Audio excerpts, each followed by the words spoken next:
एक छोटे से गांव में किसान रहता था। उसकी खेती बस किसी तरह चलती थी और उसका जीवन भी साधारण था।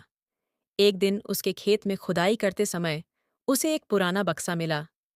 बक्सा पुराना और जर्जर था, लेकिन उसको लगा कि इसमें कोई खजाना होगा। उसकी आंखें चमक उठीं। बक्से के साथ एक पुराना कागज भी था, जिसमें लिखा था, इस बक्से में असली खजाना है, लेकिन इसे पाने के लिए तुम्हें 3 चुनौतियों का सामना करना होगा। खेडूत को यह सुनकर डर तो लगा, लेकिन उसकी लालच ने उसे उत्साहित कर दिया। उसने ठान लिया कि वह किसी भी तरह उस खजाने को हासिल करेगा। पहली चुनौती के लिए उसे एक पहाड़ी की चोटी पर जाना था, जहां एक शक्तिशाली भालू रहता था। कहा जाता था कि भालू से अभी तक कोई नहीं जीत सका था। खेडूत ने साहस जुटाया और भालू के पास पहुंचा। भालू उसे देखकर दहाड़ा, लेकिन खेडूत ने अपनी फुर्ती से भालू के पास की झील में छलांग लगा दी। भालू उसे पकड़ नहीं सका और इसी तरह खेडूत ने पहली चुनौती पार कर ली। दूसरी चुनौती में उसे एक घने जंगल से गुजरना था, जहां रास्ता खोजना असंभव था। खेडूत ने अपने दिल की सुननी शुरू की और अपनी अंतरात्मा के निर्देशों का पालन किया। उसे यकीन था कि वह सही रास्ते पर है।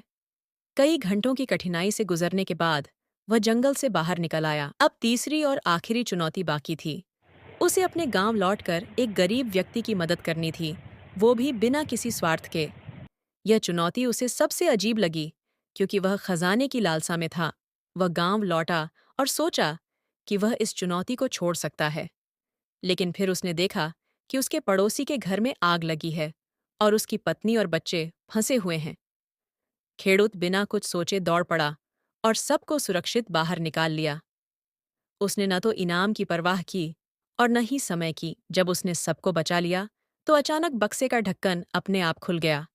उसमें कोई सोने चांदी का खजाना नहीं था, बल्कि एक कागज था, जिसमें लिखा था, असली खजाना तुम्हारे अंदर की अच्छाई और साहस है। खेडूत समझ गया कि सच्चा खजाना कोई सोना चांदी या सिक्के नहीं, बल्कि इंसान का खुद का चरित्र, उसकी सहानुभूति और साहस है।